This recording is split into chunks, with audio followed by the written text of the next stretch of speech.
3 crianças chegam para um velho homem e pedem para que ele lhes conte uma história.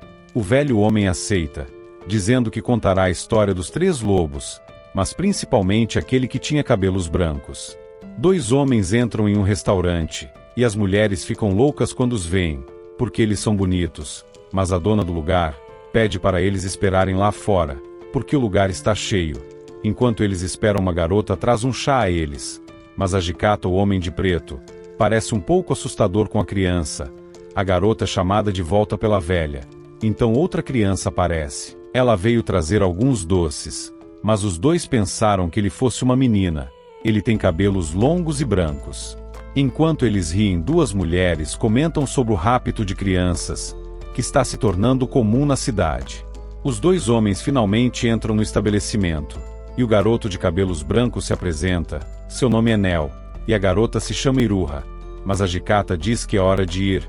Eles então saem, quando um homem começa a dizer que escutou muitos boatos sobre estes 2, e que eles são Miburos. Os Miburos são alguns samurais que vivem na vila de Mibu.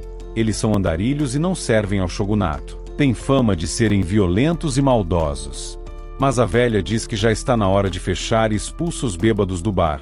No outro dia os 2 voltam, mas o lugar está vazio. A velha serve a eles comida, e a Jicata pergunta se as 2 crianças são irmãs. A velha responde que os pais de Iruha morreram quando ela nasceu, e Nel foi abandonado na porta de um templo. Ela os pegou e os criou até o dia de hoje. Eles não são irmãos de sangue, mas é como se fossem. Já anoiteceu e a velha manda as crianças irem para casa. Eles pegam uma luminária e partem. No caminho de volta, Iruha diz a Nel que queria que os 3 vivessem juntos para sempre, e ele responde que isso seria ótimo. Mas Nel percebeu uma presença estranha. Ele então puxa Iruha e apaga a luminária. A lua, porém, está clara demais, e os bandidos os enxergam. Nel se lembra dos boatos de sequestradores. Um deles dá um chute em Nel e agarra Iruha. Nel fica em choque, mas logo os 2 guerreiros aparecem.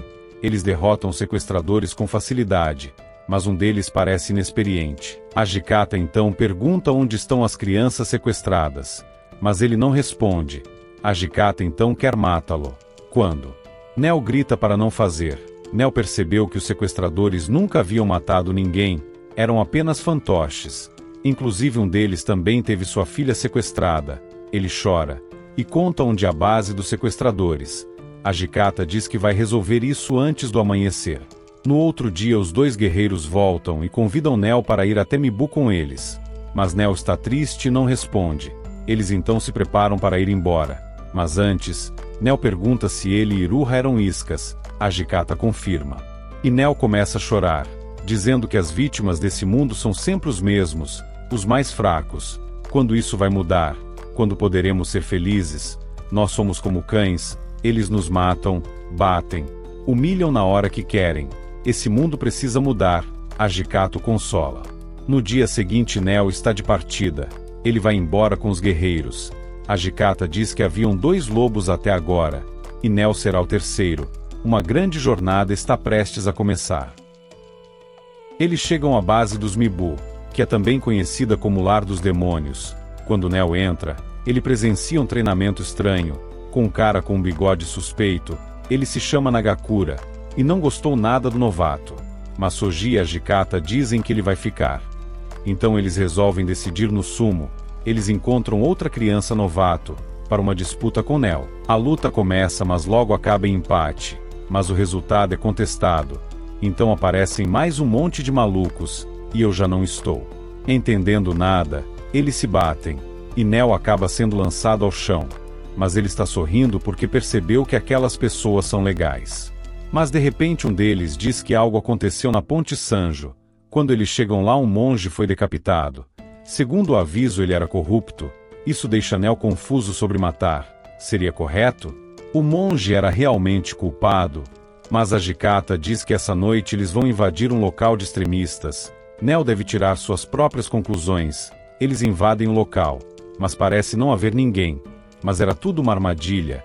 Eles atacam a Jicata, que os mata rápido. Soji também mata um. Quando a Jicata cerca o último, ele diz que matou o monge por dinheiro, e pede por misericórdia, mas a Jicata o mata, sujando o rosto de Nel. Eles voltam para casa, mas Neo está pensativo e não consegue dormir. A Hikata então pergunta o que está acontecendo e Neo responde que ele fica confuso sobre a justiça e não consegue aceitar a violência de Kyoto. Ele pergunta como ser igual a Hikata e Soji. A Hikata responde que basta ter ideais fortes, de modo que quando tudo desabar, a única coisa que reste seja o caráter e a justiça. A Hikata então volta a dormir, e Neo agora quer encontrar seu senso de justiça. No outro dia a Hikata convida Neo para patrulhar a cidade, e quando vai junto com eles, enquanto eles patrulham um homem começa a correr, eles o perdem de vista e depois se separam para encontrá-lo. Neo encontra uma menina chorando e ele resolve ajudar, mesmo com uma missão em curso.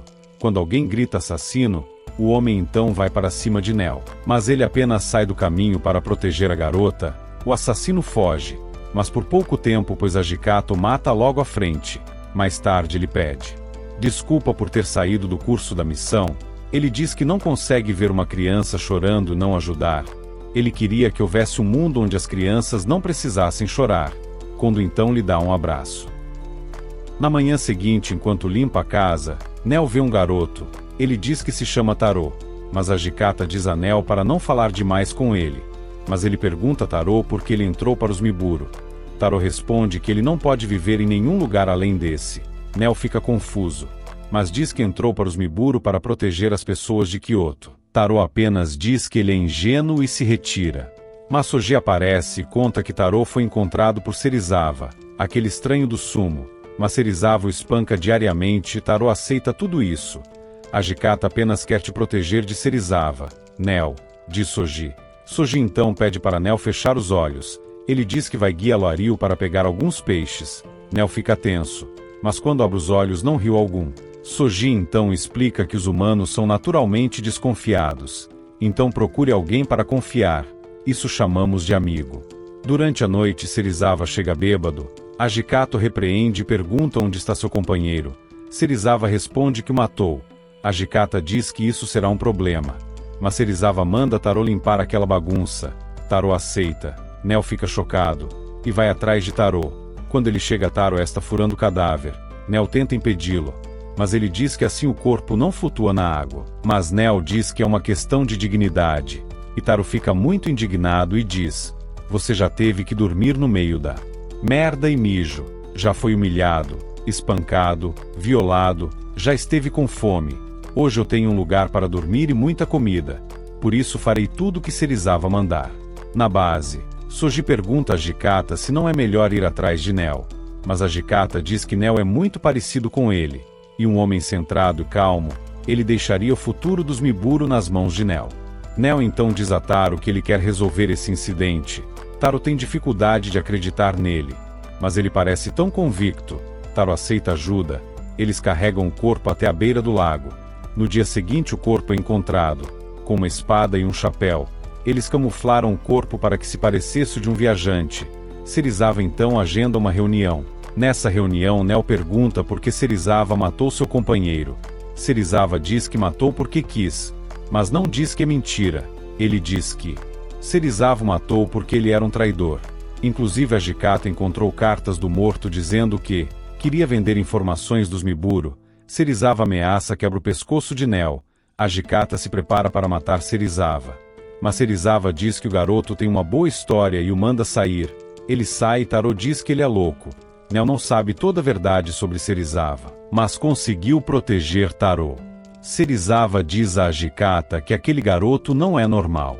Neo vê que Taro é descrente sobre as amizades. Então ele resolve fazer o mesmo exercício de Soji.